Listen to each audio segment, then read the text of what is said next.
Hello students, welcome to definite success पाठशाला।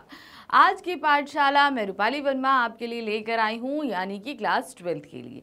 Class 12th का हम कोर्स सिलेबस करा रहे हैं। तो कोर्स सिलेबस की हमारी जो मेन पुस्तक है वो है आरोह भाग 2। इसके गद्य खंड का हम अध्याय लेकर आए हैं। गद्य खंड का आज अध्याय है पहलवान की ढोलक।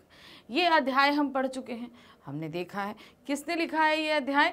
फणीश्वर नाथ रेणु जी ने। हमने अच्छे से देखा कि इसमें किस तरीके से जो है एक पहलवान जो परिस्थिति वश अपने बचपन में उसने बहुत सारी चीज़ें देखी जिसकी वजह से वो एक पहलवान बनता है। आगे चलकर वो एक राज पहलवान बनता है। फिर उस राज पहलवान से जब निष्कासित किया जाता है तो वे एक नॉर्मल से अपने उसी गांव में आकर रहने लगता है और किस तरीके से वो कुछ बीमारियों का सामना करते हुए उसका पूरा परिवार खत्म हो जाता है। तो ये कहानी बहुत ही उतार चढ़ावों के साथ हमारे सामने प्रस्तुत करी फणीश्वर नाथ रेणु जी ने। कहानी हमने पढ़ी हुई है और हल्की सी हमने आपको थोड़ी सी समरी भी यहाँ पर समझा दी, बता दी।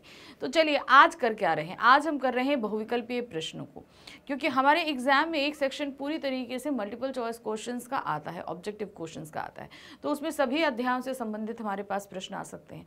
तो इसीलिए हम हर एक अध्याय के आपके सामने बहुविकल्पीय प्रश्न करा रहे हैं।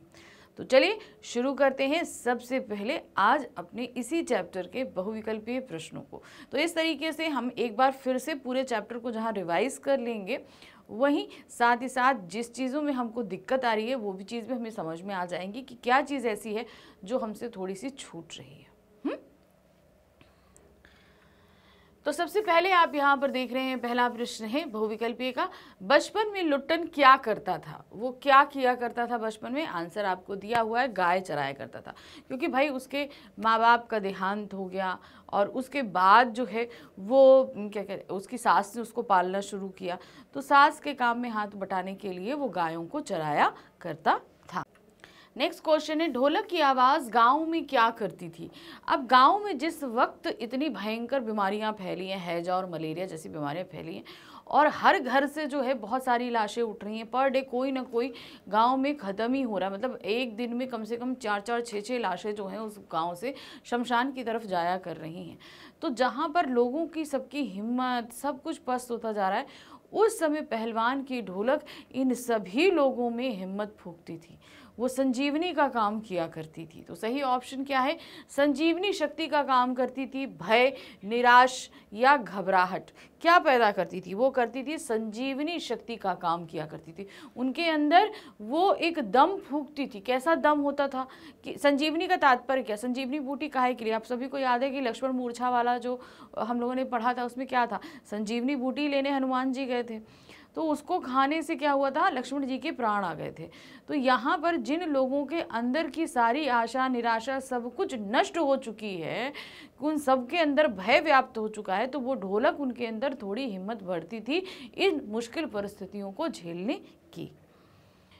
प्रश्न संख्या 3 है, गांव में कौन से रोग फैले हुए थे? मैंने आपको अभी बताया कि मलेरिया और हैजा जैसे जो रोग हैं वो फैले हुए थे। अभी तक आजकल क्या होता है, ये सब क्यूरेबल है, इन सभी की मेडिसिन है, सब कुछ है, लेकिन उस समय ये महामारी की तरह फैलते थे। जैसे हम लोगों ने रिसेंटली अभी कोरोना महामारी को फेस किया ना, कि हमें नहीं पता था कि इसको हम कैसे क्योर करें, तो हम लोग क्या है उसके बचाव के कारण हम लोग अपने घर के अंदर ही रहते थे, बाहरी लोगों से कोई कॉन्टैक्ट नहीं रखते थे। तो इस तरीके से होता था। तो उस समय क्या होता था, ये मलेरिया और हैजा का कोई इलाज नहीं था। जब ये फैले तो पूरे की पूरे गांव को साफ कर दिया करती थी। तो कौन सी रोग फैले हुए थे? मलेरिया और हैजा। प्रश्न संख्या 4 है, किसने लुट्टन का पालन पोषण किया था? तो लुट्टन था जब 9 वर्ष का, कितने साल का? 9 साल का था, तब उसके माता पिता का देहांत हो गया। अब वो हो गया अनाथ। लेकिन उससे पहले, यानी कि जब उसके माता पिता मरे, उससे पहले लुट्टन का विवाह हो चुका था। पहले छोटे बच्चों पहले बाल विवाह हुआ करते थे, तो उस समय उसका विवाह हो चुका था। तो जब लुट्टन के माँ बाप का देहांत हुआ, उसके बाद लुट्टन की सास ने उसका पालन पोषण किया, क्योंकि लुट्टन उस समय बहुत छोटा था, अब उसके कोई देखभाल के नहीं है, तो ये जिम्मेदारी उसकी सास पर आ गई थी। तो किसने उसका पालन पोषण किया? उसकी सास ने। नेक्स्ट है, लुट्टन कितनी आयु में अनाथ हो गया था। अनाथ का तात्पर्य तो जानते हैं, माँ बाप का साया उस पर से उठ जाना। तो यहाँ कितनी वर्ष की आयु, तो 7 वर्ष की आयु में, 8 वर्ष की आयु में, 10 वर्ष की आयु में या 9 वर्ष की आयु में। तो कितने वर्ष की आयु में वो जो है अनाथ हो गया था। तो मैंने अभी आपको बताया कि जब वो मात्र 9 वर्ष का था तब उसके माता पिता का देहांत हो गया था, यानी कि वो उस उम्र में वो अनाथ हो गया था। प्रश्न संख्या है 6, पहलवान की ढोलक मुख्य रूप से किसका वर्णन करती है। अब ये पहलवान की ढोलक जो है वो मुख्य रूप से किस चीज का वर्णन कर रही है। लुट्टन पहलवान की गरीबी का, लुट्टन पहलवान की जिजीविषा और हिम्मत का, लुट्टन की त्रासदी का या लुट्टन की निराशा का। तो हमने ये देखा, ये जो लुट्टन की ढोलक पूरा अध्याय है, बचपन से लेकर उसके जीवन में बहुत सारे उतार चढ़ाव आए, लेकिन उसने हर एक परिस्थिति में उन परिस्थितियों से लड़ा, जीता और आगे निकला। हमेशा मरते दम तक वो जो है लड़ता रहा। तो वो क्या था, जिजीविषा, यानी कि जीने की प्रबल इच्छा उसके अंदर थी। इसका और उसकी हिम्मत का, कि कितनी हिम्मत के साथ उसने हर कठिनाइयों का सामना किया। तो सही क्या है, पहलवान की ढोलक मुख्य रूप से लुट्टन पहलवान की जिजीविषा और उसकी हिम्मत का वर्णन करती है। प्रश्न संख्या है 7, पहलवान की ढोलक रचना के लेखक का क्या नाम है। जब मैंने ये वीडियो शुरू किया था मैंने तभी आपको बताया था कि कौन है लेखक। महादेवी वर्मा, फणीश्वरनाथ रेणु, धर्मवीर भारती या विष्णु खरे। तो कौन है, वो है आपके फणीश्वरनाथ रेणु। नाम, हर चैप्टर के जो भी राइटर्स हैं उनका नाम याद रखना आपके लिए बहुत ज़रूरी है। तो प्लीज़ उसको ज़रूर याद रखिएगा, नहीं तो फिर आगे परेशानी होगी। क्योंकि क्या होता है ना कि जो राइटर्स अगर हमें याद नहीं रहेंगे तो अगर क्वेश्चन में संबंधित उससे कुछ पूछ लिया गया तो हम वहाँ पर अटक सकते हैं। प्रश्न संख्या 8 है, राजपुरोहित और मैनेजर लुट्टन का विरोध क्यों कर रहे थे। जब लुट्टन ने चांद सिंह को परास्त कर दिया, ठीक है, और वो जीत गया दंगल में, उसके बाद जो है महाराजा ने उसे राज पहलवान बनाना चाहते थे। लेकिन इस चीज़ का विरोध कौन कर रहे थे, वो थे राजपुरोहित और मैनेजर। ये दोनों नहीं चाहते थे कि लुट्टन को जो है वो राज पहलवान बनाया जाए। तो ऐसा वो क्यों कर रहे थे, क्या कारण था। ऑप्शन देखिए, क्योंकि लुट्टन क्षत्रिय नहीं था, क्योंकि लुट्टन ने उनका कहना नहीं माना था, क्योंकि लुट्टन कमज़ोर पहलवान था, क्योंकि लुट्टन ने चांद सिंह को हराया था। तो लुट्टन को वो इसलिए नहीं बनाना चाहते थे क्योंकि लुट्टन क्षत्रिय नहीं था। अब लड़ाई का कार्य जो है वो क्षत्रियों द्वारा संपन्न किया जाता है, लेकिन यहाँ लुट्टन जो है वो क्षत्रिय नहीं था, इसलिए राजपुरोहित और मैनेजर इस चीज़ के खिलाफ थे कि लुट्टन एक राज पहलवान बने। तो सही ऑप्शन क्या है, क्योंकि लुट्टन क्षत्रिय नहीं था। प्रश्न संख्या 9 है, किनका क्रंदन सुनाई दे रहा था। अब ये किस समय के क्रंदन की बात हो रही है मैं आपको बताती हूँ। जब गांव में हैजा और मलेरिया फैला हुआ था तो उस समय रात एकदम सन्नाटी हो जाती थी, कोई भी नहीं एक आवाज़ करता था, क्योंकि मारे डर के किसी के घर से आवाज़ नहीं आती थी। हाँ, अगर कोई कै कर रहा है, कै करना मतलब होता है वोमिट करना, या कोई करहा रहा है दर्द, तो उसकी कहीं आवाज़ आती थी, या तो पहलवान के ढोलक की आवाज़ आती थी। लेकिन क्रंदन, क्रंदन मतलब होता है रोना, वो किसके रोने की आवाज़ आती थी, कुत्तों के, बिल्लियों के, सियारों के या उल्लुओं के। तो पाठ में जो दिया गया है वो था, किसका क्रंदन था, वो था सियारों का क्रंदन। सियार जो हैं वो रोते थे, उसकी आवाज़ आती थी। तो उसके रोने की आवाज़ जो है वो बहुत भयंकर होती है, तो उससे भी एक मन में डर व्याप्त हो जाता है। तो उसका डर भी जो है गांव वालों के मन में कहीं ना कहीं रहता था। प्रश्न संख्या 10 है, मरने से पूर्व लुट्टन सिंह शिष्यों से क्या कहा करता था। भाई, जब उसे राज पहलवान के पद से निष्कासित करके राज दरबार से निकाल दिया गया तो वो वापस अपने गांव आया। गांव में उसने क्या किया, उसके जितने भी गांव वाले थे उन्होंने उसकी झोपड़ी बना दी, वो लोग रहने लगे। वो जो है लुट्टन और उसके दोनों बेटे गांव के बच्चों को ही पहलवानी सिखाने लगे। अब मरने से, मतलब जैसे पहलवानी सिखा रहे, तो मरने से पहले जो है वो लुट्टन ने अपने शिष्यों से कुछ बात कही थी। वो बात क्या थी आपको बताना। ऑप्शन में देखिए, मरने पर मुझे चित नहीं पेट के बल सुलाना, मेरे लिए आंसू मत बहाना, मेरे लिए सारे क्रिया कर्म करना, या उपरोक्त में से कोई नहीं।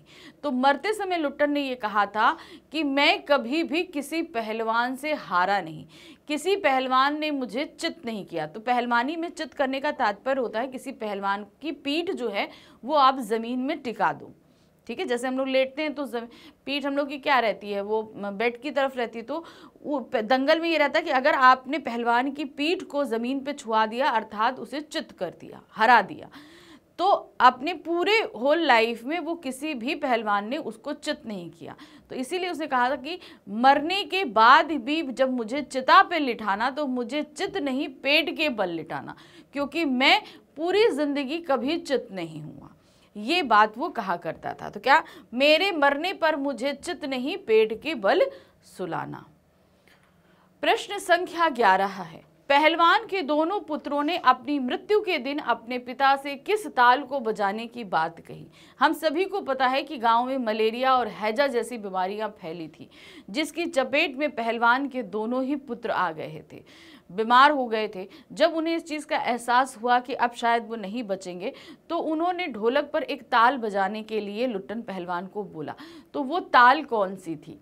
उठा पटक दो वाला ताल, मत डरना वाला ताल, आजा भिड़ वाला ताल, दाव काटो वाला ताल। तो कौन सा ताल बोला था? उन्होंने कहा था उठा पटक दो वाला ताल। क्या था? उठा पटक दो, यानी कि उठाओ और पटक दो वाला ताल बजाओ, क्योंकि वो ताल जो है दिल में जोश को भर देता है, इसलिए उन्होंने बोला था। प्रश्न संख्या 12 है, पहलवान की ढोलक पाठ के आधार पर बताइए कि गांव के लोग किस बीमारी से पीड़ित थे। कौन सी बीमारी थी? मलेरिया, हैजा, पहला दूसरा दोनों, या प्लेग। तो कौन सी बीमारी फैली थी? मलेरिया भी फैला था, हैजा भी फैला था। तो हम किस पे लगाएंगे? तीसरे ऑप्शन पर लगाएंगे। चलिए आगे बढ़े। प्रश्न संख्या 13, यहाँ क्या दिया गया है? उन्हीं परिवर्तनों की चपेटाघात में पड़ा पहलवान भी। पंक्ति के अनुसार पहलवान किन परिस्थितियों की चपेट में पड़ा था? कौन सी परिस्थितियां आई थी जिनकी चपेट में पड़ गया? लेखक ने ऐसी कौन सी परिस्थितियों का यहाँ पर वर्णन किया है? तो पहले ऑप्शन देखिए, राजा स्वर्ग सिधार गए, दूसरा नए राजकुमार ने विलायत से आते ही राज्य को अपने हाथों में ले लिया, तीसरा दंगल की जगह घोड़े की रेस ने ले ली, उपरोक्त सभी। तो ये यहाँ पर इन सभी परिस्थितियों के परिवर्तन की चपेटाघात में पहलवान आया था। भाई जब तक राजा जीवित थे तब तक वो एक राज पहलवान बनकर घूमता था, लेकिन परिस्थितियां बदली कैसे? राजा स्वर्ग सिधार गए, विलायत से आकर राजकुमार ने जो राजगद्दी संभाली, उस राजकुमार को दंगल या पहलवानी से कोई भी सरोकार नहीं था, उसे घुड़सवारी या घोड़ों की रेस में ज्यादा इंटरेस्ट था। तो फिर अब राजकीय खेल बन गया था घुड़सवारी, तो पहलवानों को हटा दिया गया, जिसकी वजह से पहलवान को राज दरबार से हटना पड़ा था। तो ये सारी परिस्थितियों के चपेट में पड़ा और पहलवान की परिस्थितियों में पूरा परिवर्तन आ गया। तो सही क्या है? उपरोक्त सभी। प्रश्न संख्या 14 है, लुट्टन पहलवान का गुरु कौन था? किसे वो गुरु मानते थे? लुट्टन पहलवान की बात हो रही है, ठीक है। यहाँ दो गुरुओं की बात हुई है, एक चांद सिंह के गुरु और दूसरा लुट्टन पहलवान की। यहाँ बात हुई है लुट्टन पहलवान किसको गुरु मानते थे? राजा को, पहलवान का पुत्र, पहलवान की ढोलक, या पहलवान स्वयं? तो वो किसको मानते थे? वो जो उनकी ढोलक थी ना पहलवान की, उसी को वो अपना गुरु मानते थे, क्योंकि उसमें जो ताल बजती थी उसी के हिसाब से उन्होंने अपने दांव डिसाइड कर रखे थे। तो किसको माना उन्होंने? पहलवान की ढोलक को लुट्टन अपना गुरु मानते थे। प्रश्न संख्या 15 है, पहलवान के पुत्रों को कसरत व सांसारिक ज्ञान की शिक्षा कौन देता था? अब पहलवान जो है हमारे, यानी कि जो लुट्टन सिंह है, लुट्टन सिंह खुद तो राज पहलवान थे। अब उनके दोनों पुत्रों का जन्म हुआ, वो भी राज परिवार में वहीं पले बड़े, अच्छी सी डाइट, सब कुछ। अब उनको जो है सारे दांव पेच पहलवानी वाले सिखाना, संसार में किस तरीके से रहना, क्या करना, इन सारी चीज़ों का ज्ञान किसने सी दिया? वो दे रहे थे खुद लुट्टन सिंह पहलवान। तो कौन देते थे? स्वयं पहलवान, चांद सिंह, राज दरबारी या बादल सिंह। तो कौन दिया करते थे? स्वयं पहलवान। या स्वयं पहलवान का मतलब कौन हो गया? खुद लुट्टन सिंह उन सारी चीजों की शिक्षा दिया करते थे। प्रश्न संख्या 16 है, पहलवान की ढोलक पाठ के अनुसार लुट्टन पहलवान ने राज दरबार में कितने वर्ष व्यतीत किए? वो कितने वर्ष राज परिवार में, जब राजमहल में राज पहलवान बनकर रहे, कितने साल ये काम हुआ? ऑप्शन 14 वर्ष, 13 वर्ष, 16 वर्ष या 15 वर्ष। तो अगर हम कहानी की माने तो उसके हिसाब से लगभग 15 वर्ष जो है वो एक राज पहलवान की तौर पर उस राज परिवार में रहे, राज दरबार में राज पहलवान बनकर रहे। प्रश्न संख्या 17 है, लुट्टन सिंह दंगल में क्यों नहीं लड़ पाता था? अब क्या बात है, क्यों नहीं लड़ पाता था? कमजोर पहलवानी के कारण, हारने के डर से, राजा साहब द्वारा आज्ञा ना देने के कारण या मिलने के कारण? तो सिंपल सा एक चीज यहाँ पर देखिए कि जब हमारे लुट्टन सिंह को राज पहलवान बना दिया गया तो उसके बाद क्या हुआ, उसके साथ किसी का भी दंगल करने की मनाही हो गई कि अब जो है ये राज पहलवान है, इसके साथ कोई भी दंगल नहीं करेगा। तो सीधे सीधे राजा साहब द्वारा आज्ञा ना देने के कारण उन्हें दंगल यानी कि पहलवानी दंगल में लड़ने से मना कर दिया गया था, इसलिए लुट्टन दंगल नहीं लड़ते थे। प्रश्न संख्या 17 है, पहलवान लुट्टन सिंह दंगल जीतने के बाद राज दरबार का जीव रहा।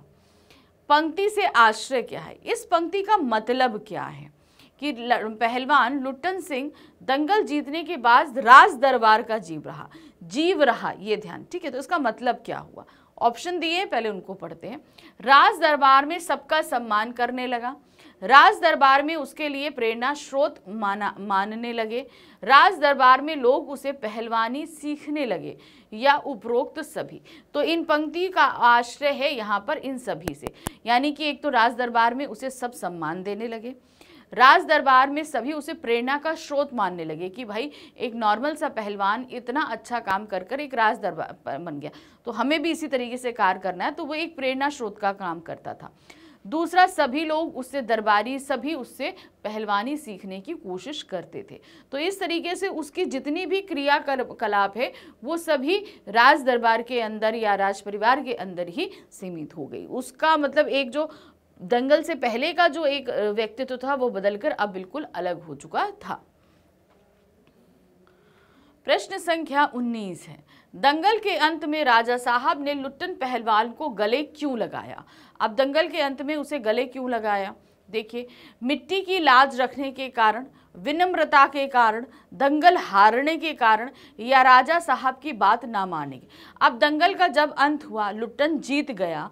अब जीतने के बाद भाई राजा साहब को पहलवानी बहुत पसंद थी, उन्हें ये अपनी मिट्टी से जुड़ा हुआ खेल लगता था, इसलिए उन्हें बहुत पसंद था। तो उन्होंने लुट्टन को सिर्फ इसलिए गले लगाया क्योंकि वो अपनी मिट्टी की लाज रखना चाहते थे, प्यार उसे करते थे, इसलिए उन्होंने उसको गले लगाया। राजा साहब ने लुट्टन सिंह को चांद सिंह से लड़ने की आज्ञा किन परिस्थितियों में दी? अब क्या हुआ, जब दंगल हुआ और चांद सिंह ने सारे पहलवानों को हरा दिया, तो अब कोई भी उससे लड़ने को, सभी डर भी रहे थे, कोई तैयार नहीं था, लेकिन इतने में लुट्टन तैयार हो जाता है कि मैं लड़ूंगा। तो राजा साहब जो है वो क्या कहते हैं कि जो है अब कोई इसे नहीं लड़ेगा, तो लुट्टन के लिए भी मना कर दिया। लेकिन लुट्टन ने कहा कि अगर मैं नहीं लड़ूंगा तो मैं यहीं सर पटक पटक के अपनी जान दे दूंगा। तो इससे राजा को विवश होकर जो है वो आज्ञा देनी पड़ी थी। तो क्या था, विवश होकर, खुशी में, बलपूर्वक, या इनमें से कोई नहीं। तो क्या हुआ था, विवश होकर। राजा साहब ने लुट्टन सिंह को चांद सिंह से विवश होकर जो है, परिस्थिति बस उसने ऐसी बात कह दी थी लुट्टन ने कि राजा को विवश होना पड़ा और परमिशन देनी पड़ी ये दंगल के लिए।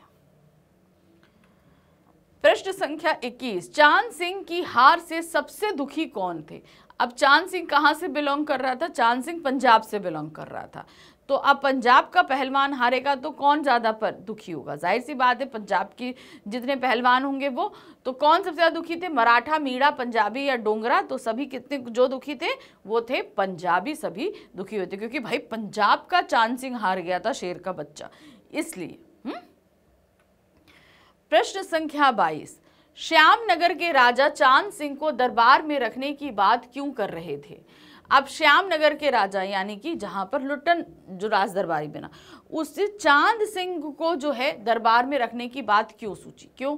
दंगल में उसकी बहादुरी के कारण, दूसरा उसके नाम के कारण, उससे मित्रता के संबंध के कारण, या उपरोक्त सभी।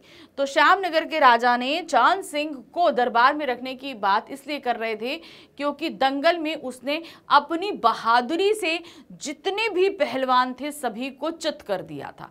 कोई ऐसा नहीं बचा था जो उससे जीत पाया हो, सभी उससे हार गए थे। तो उसकी बहादुरी के कारण राजा काफी इंप्रेस थे, इसलिए उसे दरबार में रखना चाहते थे। लेकिन फिर यहाँ से कैसे पासा पलटा, चांद सिंह और लुट्टन का दंगल हुआ, जिसमें क्या हुआ, लुट्टन जीत गया और लुट्टन बन जाता है राज पहलवान। प्रश्न संख्या 23 है, राजा साहब का नाम क्या था। अब जिन राजा साहब के दरबार में हमारे लुट्टन सिंह पहलवान रहते थे उन राजा का नाम क्या था। कृष्णानंद, परमानंद, श्यामानंद या रामानंद। तो कौन थे वो राजा, उनका नाम था श्यामानंद। क्या नाम था, श्यामानंद। प्रश्न संख्या 24, पहलवान की ढोलक पाठ में चांद सिंह को शेर का बच्चा क्यों कहा गया था। उसे आखिर शेर के बच्चे की उपाधि किस लिए मिली थी। ऑप्शन, पंजाबी और मराठा पहलवानों के गिरोह के सभी को दंगल में पछाड़ने के कारण, यानी कि जितने भी पंजाबी और पठान थे उन सभी पहलवानों को उसने दंगल में हरा दिया था, इसलिए उसे शेर का बच्चा उपाधि मिली थी। नेक्स्ट, सुंदर वचान और अंग प्रदर्शन के कारण, अपने गुरु से लड़ने के कारण, पहलवान से हारने के कारण। तो सही ऑप्शन क्या है, पहलवान की ढोलक में चांद सिंह को शेर के बच्चे की उपाधि इसलिए मिली थी क्योंकि उसने सभी पंजाबी और पठान पहलवानों को के गिरोह को सभी को दंगल में पछाड़ दिया था। सभी से उसने युद्ध लड़ा और युद्ध लड़ने के बाद सभी को उसने हरा दिया था। प्रश्न संख्या 25 है, लुट्टन ने किसकी अनुमति पाकर चांद से कुश्ती लड़ी। उसने किसकी अनुमति पाई थी, लुट्टन को किसकी अनुमति चाहिए थी कि वो चांद से कुश्ती लड़े। तो यहाँ था पंचायत की, अपने गुरु की, अपनी सास की, या राजा साहब की। तो राजा साहब ने पहले जो है चांद सिंह से किसी को भी दंगल करने से मना कर दिया था। फिर लुट्टन खड़ा हो जाता है तो उसको भी मना करते हैं। फिर लुट्टन बोलता है कि अगर आपने नहीं दी तो मैं सर पटक के मर जाऊंगा। तो फिर राजा साहब उसे अनुमति देते हैं कि तुम चांद सिंह से युद्ध लड़ो। तो क्या था, राजा साहब की अनुमति पाकर चांद से कुश्ती लड़ी। प्रश्न संख्या 26 है, लुट्टन ने चांद सिंह को कहां के दंगल में हराया था। किस जगह वो दंगल हो रहा था, ठीक है, ध्यान दीजिएगा। उस जगह का नाम आपको बताना है, रामनगर, प्रेमनगर, श्यामनगर या कृष्णानगर। तो ये दंगल हो रहा था श्यामनगर में, क्योंकि अभी आप देखो, ध्यान देखो, कनेक्टिविटी कैसे देखो। श्यामनगर के राजा थे श्यामानंद, ठीक है ना, तो जाहिर सी बात है दंगल कहाँ होगा, श्यामनगर में होगा। तो यहाँ पर ये चीज, कुछ चीजें कनेक्टेड आप भी ध्यान रखा करो। हाँ, प्रश्न संख्या 27 है, पहलवान की ढोलक पाठ में लुट्टन सिंह मेले में चांद सिंह से लड़ने की जिद क्यों कर रहा था। अब लुट्टन सिंह ने मेले में चांद सिंह से ही क्योंकि चांद सिंह अभी तक बहुतों को हरा चुका था और लुट्टन को अपने ऊपर विश्वास था कि वो उसको हरा सकता है ना। ऑप्शन देखिए, अपनी पहलवानी दिखाने के लिए, जवानी की मस्ती के कारण, चांद सिंह को हराने के लिए, या अहंकार के कारण। तो क्या कारण था कि लुट्टन चांद सिंह से जो है दंगल करना चाहता था। तो वो कारण था अपनी पहलवानी दिखाने के लिए, क्योंकि चांद सिंह अब तक अपनी पहलवानी का प्रदर्शन कर चुका था लेकिन लुट्टन सिंह ने तो नहीं किया था। तो अब वो क्या कर रहा था, जिसने सभी को हरा दिया अब मैं उसको हराऊंगा अपनी पहलवानी के बल पे। तो वो अपनी पहलवानी के गुर का प्रदर्शन करना चाहता था, इसलिए उसने चांद सिंह से दंगल लड़ा। प्रश्न संख्या 28 है, लुट्टन सिंह ने चांद सिंह अर्थात शेर के बच्चे को कुश्ती के लिए चुनौती क्यों दी। अब उसने क्यों दी ये पूछा गया। देखिए, क्योंकि वह बचपन में अनाथ था।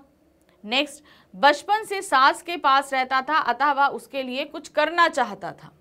नेक्स्ट, गांव वाले उसे किसी न किसी बात पर परेशान करते थे, या उपरोक्त सभी। तो लुट्टन सिंह ने चांद सिंह अर्थात शेर के बच्चे को पहलवानी में चुनौती इसलिए दी क्योंकि वह बचपन में अनाथ हो गया था और जिस सास ने उसके के लिए सब कुछ किया था उसके लिए वो कुछ करना चाहता था। जिस सास को गांव वाले किसी ना किसी तरीके से परेशान करते थे कि अगर वो पहलवानी जीत जाएगा तो सभी गांव वालों जो हैं उसकी सास को परेशान करना और तरह तरह की बातें करना बंद कर देंगे और जो है उसको एक गांव में इज्जत मिलने लगेगी, इसलिए उसने चांद सिंह को चुनौती दी थी। प्रश्न संख्या 29 है, लुट्टन सिंह पहलवान की पहलवानी की सीमा कहाँ तक थी? तो उसको बोला था ना कि वो उसकी पहलवानी सभी जगह विश्व प्रसिद्ध है, तो वो जो विश्व प्रसिद्ध है वो उसकी सीमा कहाँ तक थी, यानी कहाँ तक वो फेमस था? जिले की सीमा तक, राज्य की सीमा तक, पहलवान के घर तक, या पूरे देश की सीमा तक? तो ये जो भारत में वो विश्व प्रसिद्ध था वो सीमा थी उसके खुद राज्य की सीमा तक। अब राज्य कौन सा था? श्यामनगर राज्य था। श्यामनगर राज्य की जो सीमा थी उस सीमा तक ही हमारे लुट्टन पहलवान प्रसिद्ध थे। प्रश्न संख्या 30 है, पहलवान की ढोलक पाठ के आधार पर बताइए कि मृत गांव में किसकी आवाज से संजीवनी शक्ति का प्रभाव हो जाता था? तो जब गांव में इतनी भयंकर बीमारियां फैली हुई थी तो उस समय ये कंडीशन थी कि सभी लोग अपने अंदर डरे हुए थे, तो किसकी आवाज़ से सभी लोगों के अंदर थोड़ी हिम्मत आती थी? वो आवाज़ थी पहलवान के ढोलक के बजने की। तो लोग उस ढोलक की आवाज़ सुनकर लोगों के अंदर थोड़ी हिम्मत, थोड़ा सा जो है वो हिम्मत आती थी ताकि इन विपरीत परिस्थितियों से वो लड़ सकें। तो क्या था? पहलवान की ढोलक की आवाज़ से, पहलवान की आवाज़ से, रात्रिकालीन पशु पक्षियों की आवाज़ से, या दंगल की आवाज़ से? तो वो होता था पहलवान की ढोलक की आवाज़ से संजीवनी शक्ति का प्रवाह होता था। गांव वाले लोग जो हैं उनके अंदर थोड़ी सी हिम्मत भर जाया करती थी। प्रश्न संख्या 31 है, गांव के लोगों की कैसी स्थिति थी? किस तरह की स्थिति थी? मतलब जो गांव में बीमारी फैली हुई थी तो उस समय गांव वालों की स्थिति का वर्णन किया गया, तो वो किस तरह की स्थिति थी? अर्धमृत, औषधि उपचार पथ्य विहीन, पहला दूसरा, या संतोषजनक? तो यहाँ पर अर्धमृत, मृत्य, औषधि विहीन, पथ विहीन जो है स्थिति थी। अब इसका मतलब क्या मैं आपको समझा देती हूँ। अर्धमृत्य मतलब जो अंदर से सारी आशाओं को हार चुके हैं, बस शरीर जिंदा है, ऐसे लोगों को अर्धमृत्य कहा जाता है। अंदर कुछ भी अब बचा नहीं, किसी तरह की उम्मीद नहीं, आशा नहीं, सिर्फ शरीर जिंदा है, तो ऐसे लोगों को अर्धमृत्य कहा जाता है, जो एक तरीके से मरणासन्न स्थिति का इंतजार कर रहे हैं बस। दूसरा, औषधि उपचार पथ्य विहीन, तो दवाई और इलाज के बिना थे वो लोग, और पथ्य, उन्हें आगे का रास्ता नहीं सूझ रहा था कि इतनी मुश्किल परिस्थितियों से हम आगे निकलें कैसे, तो ये उनकी स्थिति थी।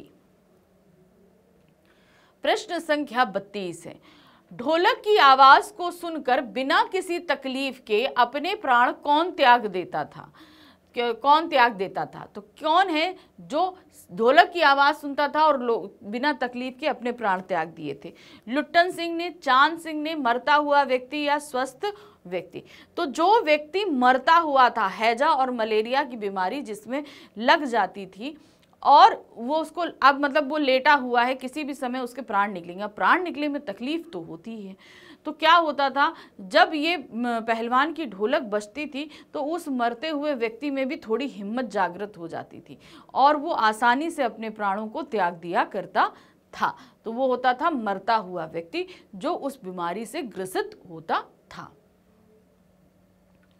प्रश्न संख्या 33 है, गांव के बच्चे, बूढ़े, जवानों को पहलवान की ढोलक की आवाज सुनते ही क्या याद आ जाता था? अब क्या उन्हें याद आता था? भाई पहलवान को राज दरबार से निकाला गया, वो वापस अपने गांव आया, तो वहां पे भी आके वो ढोलक बजाता था। अब जब वो ढोलक बजाए तो गांव के जितने भी बच्चे होते, बूढ़े होते, जवान होते, उस ढोलक की आवाज से कुछ याद आता था। क्या था? दंगल का दृश्य, मृत्यु का भय, राजा की दयालुता, रात्रि का अंधकार। तो उन्हें याद आता था दंगल का दृश्य, क्योंकि जिस तरीके से दंगल में ढोलक बजती थी और सभी बहुत उत्साहित होकर दंगल में युद्ध करते थे, मतलब मल्ल युद्ध करते थे, तो उस तरीके से उन्हें याद आता था वो दंगल का इशारा। तो दंगल में क्या होता है? जोश होता है, उत्साह होती है, उमंग होती है। तो वही जोश, उत्साह, उमंग उस समय वहां के बूढ़े जवान और जवानों में भर जाया करता था। प्रश्न संख्या 34, गांव के वासियों में संजीवनी शक्ति भरने का काम किसने किया? अब कौन करता था? राजा ने, पहलवान की ढोलक ने, या वैद्य जनों ने?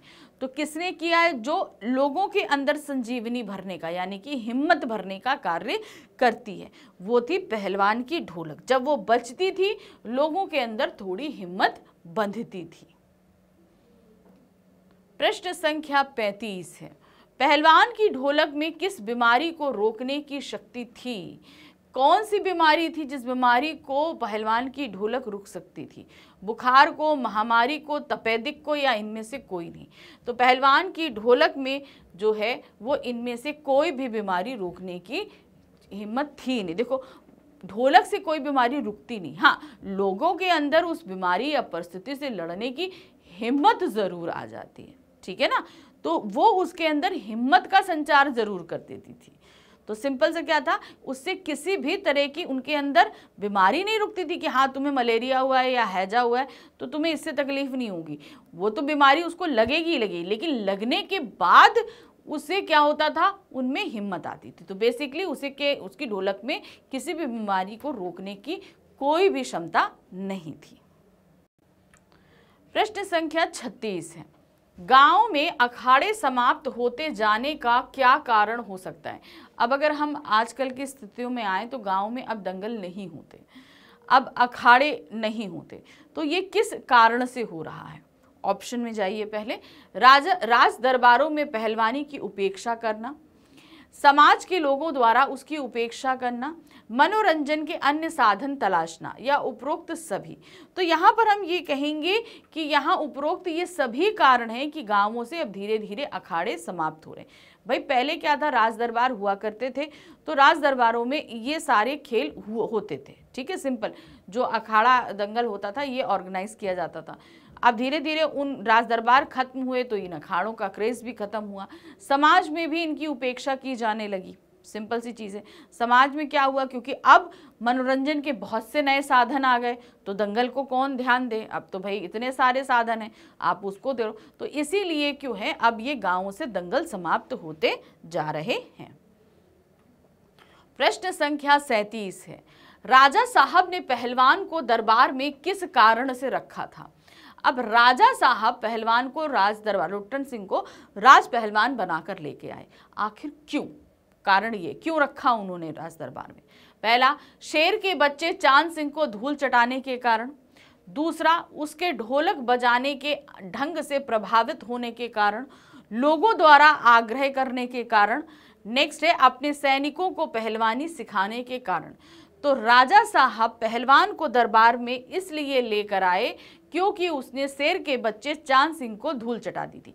भाई अभी तक क्या था, शेर का बच्चा चांद सिंह जो था उसने जितने भी पहलवान थे सभी को, चाहे वो पठान हो, मराठा हो, पंजाबी हो, हर तरह के पहलवानों को धूल चटा दी। तो वो सब सर्वोत्तम जो है पहलवान था। अब उस सर्वोत्तम पहलवान को किसने धूल चटाई? वो थे हमारे लुट्टन सिंह। तो लुट्टन सिंह जो है वो सर्वोत्तम पहलवान बन गए। अब सर्वोत्तम पहलवान क्या होता है, वो राज दरबार जाता है, तो वो राज दरबार में पहलवान बनकर आ गए थे। प्रश्न संख्या 38 है, पहलवान अपने बेटों को क्या शिक्षा देता था? वो किस तरह की शिक्षा दिया करता था? पहलवानी की, स्वामी भक्ति की, ढोलक का सम्मान करने की, या उपरोक्त सभी? तो उसने जो अपने बच्चों को शिक्षा दी वो ये सभी दी। इसमें एक शिक्षा और थी, वो थी सांसारिक शिक्षा, ठीक है। अगर आपके पास ऑप्शन में आता है तो उसको भी आप ध्यान रखना, क्योंकि हमें 4 ऑप्शन देने थे तो हमने इस तरीके से दिया। पहलवानी की वो देता ही देता था, स्वामी भक्ति की भी देता था, साथ ही साथ ढोलक का सम्मान करना ये देता है, तो और सांसारिक शिक्षा भी दिया करता था। संसार में जो चीज़ें हैं उन सारी चीज़ों में हमें कैसे तालमेल बैठाना है, कैसे किससे व्यवहार करना है, क्या नहीं करना है, ये सारी शिक्षा भी वो दिया करता था। तो यहाँ पर हमने उपरोक्त सभी लगा दिया। एक ऑप्शन और था, वो भी मैंने आपको बता दिया।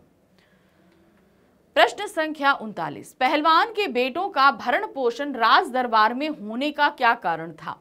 भाई पहलवान तो राज पहलवान था, इसलिए उसका भरण पोषण वहां, फिर उसके बच्चों का भी भरण पोषण वहां क्यों हो रहा था? उसके पिता का दरबारी पहलवान होना, जनता की इच्छा शक्ति, समाज के उच्च अधिकारी के पुत्र होना, या राजा का विशेष लगाव? तो पहलवान के बेटों का भरण पोषण राज दरबार में इसलिए हो रहा था क्योंकि उसके पिता दरबारी पहलवान थे।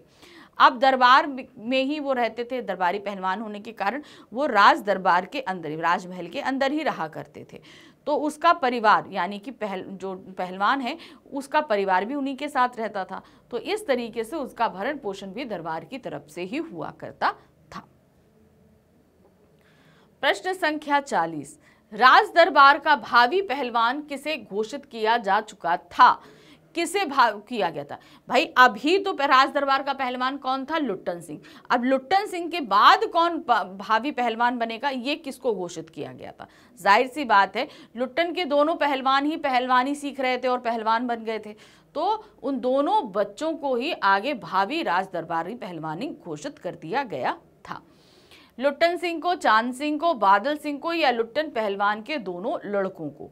तो किसे भावी पहलवान घोषित किया गया था? लुट्टन पहलवान के दोनों लड़कों को जो है वो भावी पहलवान घोषित किया गया था। प्रश्न संख्या 41, राजा द्वारा लुट्टन सिंह को 10 रुपए का नोट देकर मेला देखकर घर जाने को कहने के पीछे क्या कारण था? अब क्या था, जब चांद सिंह ने दंगल में सारे पहलवानों को हरा दिया तो लुट्टन सिंह सामने आया, उसने चांद सिंह को चैलेंज किया कि मैं तुम्हारे साथ पहलवानी करूंगा। लेकिन राजा ने ये पहलवानी करने से मना कर दिया कि कोई अब पहलवानी नहीं होगी, चांद सिंह किसी भी पहलवान के साथ नहीं लड़ेगा। तो लुट्टन जिद करने लगा तो राजा जी ने उसको 10 रुपए का नोट दिया और कहा जाओ तुम मेला घूमो और घूमकर घर जाओ। तो ये क्यों हुआ था? कुश्ती लड़ने के लिए तैयार करना था, कुश्ती लड़ने से मना करना था, कुश्ती की प्रतियोगिता हार जाना या कुश्ती की प्रतियोगिता जीत जाना। तो 10 रुपए का नोट देकर मेला देखकर घर जाने के पीछे कहने का कारण था क्योंकि वो कुश्ती लड़ने से मना कर रहे थे। वो नहीं चाहते थे कि चांद सिंह के साथ अब किसी भी तरीके की कोई भी कुश्ती की जाए, इसलिए। प्रश्न संख्या 42 है, राजा साहब ने लुट्टन सिंह की प्रशंसा क्यों की? राजा साहब ने लुट्टन सिंह की प्रशंसा क्यों करी थी? क्योंकि उसने चांद सिंह को कुश्ती की चुनौती दी थी, क्योंकि उसने गांव के लोगों की सहायता की थी, क्योंकि उसने अपने परिवार को संभाला था, क्योंकि उसने कुश्ती के लिए संघर्ष किया था। अब राजा साहब ने उसकी प्रशंसा क्यों करी लुट्टन की?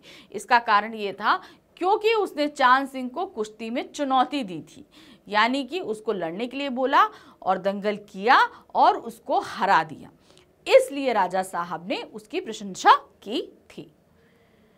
प्रश्न संख्या 43 है, पर वाह रे बहादुर पंक्ति में बहादुर शब्द किस व्यक्ति के लिए प्रयुक्त हुआ है? पर वह रे बहादुर, अब यहाँ वह रे बहादुर किसके लिए इस्तेमाल हुआ है?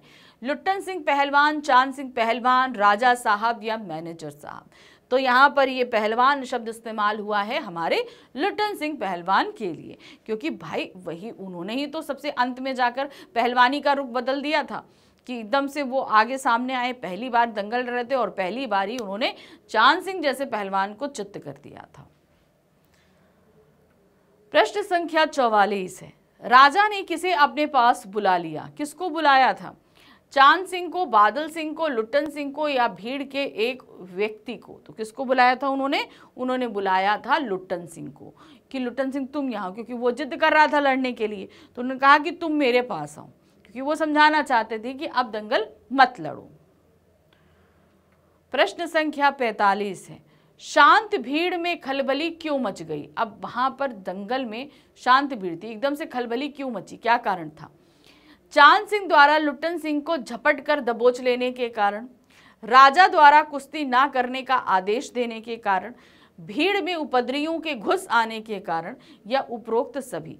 अब देखिए शांत भीड़ यानी कि वो भीड़ किसकी थी? दंगल की थी, दंगल की। अब वो दंगल कहाँ हो रहा था? श्यामनगर में हो रहा था।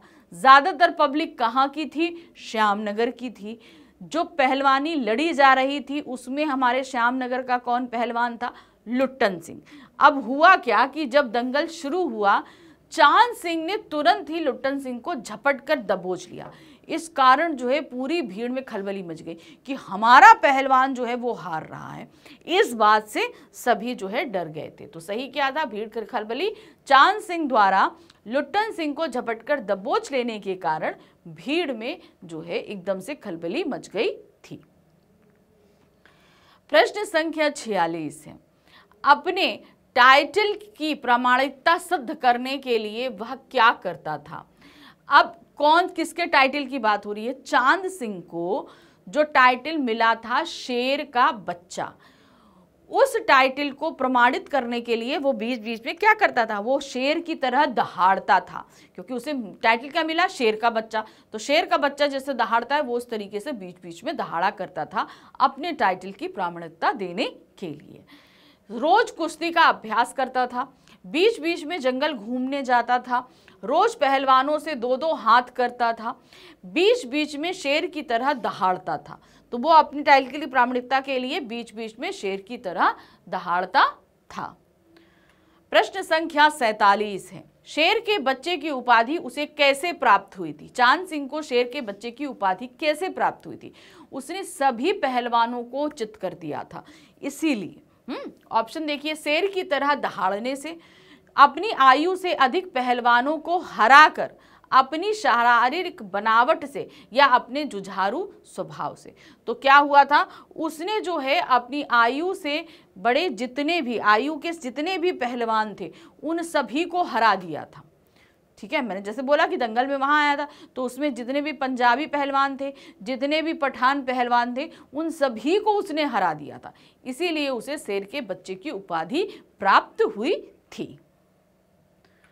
प्रश्न संख्या 48 है, गद्यांश में आए देसी पहलवान से क्या अभिप्राय है। जो हमने ये पूरा पाठ पढ़ा, इसमें आया था देसी पहलवान। अब ये देसी पहलवान कौन होता है, इसका क्या तात्पर्य है, देखिए, अन्य प्रांत से आए पहलवान, उसी प्रांत के पहलवान, गांवों से आए पहलवान, या शहरों से आए पहलवान। तो यहाँ पर देसी पहलवानों का तात्पर्य है गांव से आए पहलवान, क्योंकि भाई दंगल श्यामनगर में जरूर ऑर्गेनाइज किया गया था, लेकिन आसपास बहुत सारे गांव थे सॉरी, जिनसे बहुत सारे पहलवान वहां आकर शिरकत कर रहे थे उस दंगल में। तो जितने भी आसपास के गांवों के जितने भी पहलवान आए थे, उन सभी को देशी पहलवान कहा गया था। अब भाई बाहर से भी और भी आए थे, पंजाबी आए थे, पठान आए थे, तो वो सभी बाहर से आए थे, लेकिन आसपास के गांवों से जो आए थे उन सभी को देशी पहलवान कहा गया था। प्रश्न संख्या 49 है, चांद सिंह के गुरु का क्या नाम था। अभी हमने देखा था, हमने बताया था ना, 2 गुरुओं की यहाँ बात हुई। एक तो लुट्टन सिंह के गुरु, वो कौन थी, खुद उनकी ढोलक। अब दूसरे आते हैं चांद सिंह, जिन्हें शेर का बच्चा कहा गया। उनके गुरु कौन थे, उनके गुरु कौन थे, बादल सिंह। ऑप्शन देखिए, हवा सिंह, बादल सिंह, श्याम सिंह या अभिजीत सिंह। तो सही ऑप्शन कौन है, वो है बादल सिंह, चांद सिंह के गुरु थे। प्रश्न संख्या 50 है, शेर के बच्चे के नाम से प्रसिद्ध पहलवान का नाम क्या था। अब वो पहलवान जिसको टाइटल मिला था शेर के बच्चे, उसका ओरिजिनल नाम क्या था, वो तो अब तक आप लोग को पता हो गया होगा ना। उनका ओरिजिनल नाम था चांद सिंह। ऑप्शन देखिए, बादल सिंह, सूरज सिंह, तारा सिंह या चांद सिंह। तो जिसे शेर के बच्चे की उपाधि मिली थी उसका असली नाम था चांद सिंह। तो यहाँ पर हमने समाप्त किए अपने इस अध्याय के मल्टीपल चॉइस क्वेश्चन, यानी कि बहुविकल्पीय प्रश्न। तो आपको एक तरीके से मैंने पूरा चैप्टर रिवाइज करा दिया, मल्टीपल क्वेश्चंस भी बता दिए कि कैसे कैसे पूछे जा सकते हैं। तो इसी तरीके से तैयारी करते रहिए, एग्जाम में बहुत कम समय बचा हुआ है। मिलेंगे अगले वीडियो में, जिसमें हम कुछ ऐसा ही और भी एक टॉपिक लेकर आएंगे जिससे आप देखकर अपनी तैयारी कर सकते हैं। मिलते हैं अगली बार। Thank you for watching, bye bye.